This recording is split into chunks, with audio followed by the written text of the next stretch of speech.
إنا لله وإنا إليه راجعون.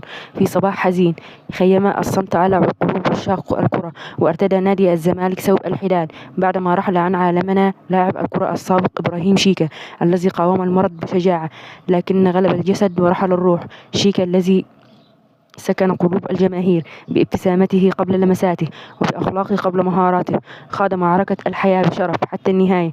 لم يكن نجما فقط على أرض الملعب، بل كان إنسانا نقيا يحمل طيبة نادرة وحبا لكل من حوله.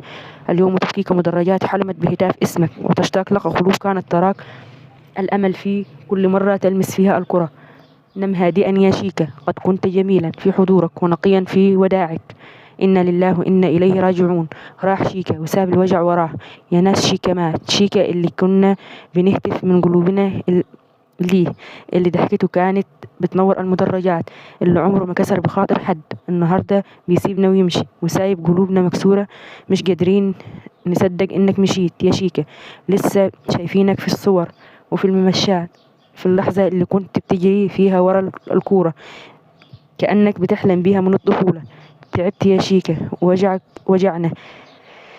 شافك الكرسي المتحرك بس ما شافكش ضعيف. كنا بندعي لك، كنا مستنيين معجزة، بس ربنا كان أحن وأكرم بالرحمة. هتفضل جوانا اسمك وصورتك، ضحكتك وهتافنا ليك. شيكا يا فخر الزمالك، حتى وانت سايبنا لسه بنحبك. نام مرتاح يا قلب أبيض، واحنا على العهد مش هننساك أبدا. وداعا شيكا، بدموعنا بنودعك. إنا لله وإنا إليه راجعون. يعاني إبراهيم شيكا من سرطان مستقيم، وهو مما أدى إلى تدهور حالته الصحية بشكل كبير، حيث ظهر عليه فقدان ملحوظ في الوزن وشحوف في الوجه، مما أثار تعاطفا واسعا من محبي كرة القدم.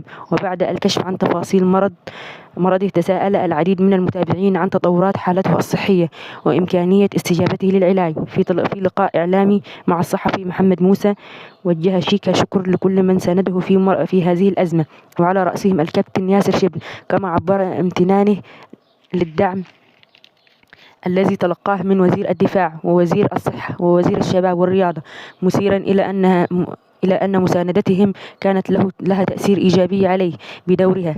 كشفت هبة التركي زوجة إبراهيم شيكا عن آخر التطورات الصحية لزوجها في تصريحات صحفية بعد إعلان الفنان تامر حسني دعمه له، وأوضحت أن شيكا أجرى فحص المسح الذري وهو في انتظار النتائج لتحديد مدى استجابته للعلاج والخطوات العلاجية القادمة.